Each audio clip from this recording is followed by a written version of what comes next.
Hello guys, and welcome to this video where I'm going to be showing you how to use the Starship trooper effect on Higgsfield AI. Now, in case you're wondering what Higgsfield AI is, Higgsfield AI is an AI website that allows you to create mind-blowing VFX effects, and we'll be creating this Starship trooper effect here.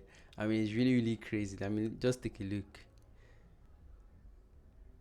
Really dope. So all you have to do is to go to higgsfield.ai, sign in or create an account, then click on visual effects, click on Starship Troopers.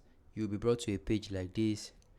All you have to do is either you can select any of these videos to recreate that exact um, effect, or just click on generate.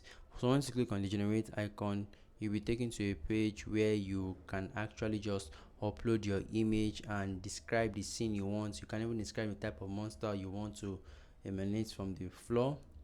So you can also select your model here and also choose your duration and your resolution. So after all of this might have been chosen or selected, click on generate and your video will be rendered within 10 to 15 minutes in this area. So once the video is rendered, you can click on the download icon here, and your video would be downloaded to your device. Let me know what you guys think about this video in the comment section, and I'll see you guys in the next one. Please do not forget to hit the subscribe button. Thank you guys.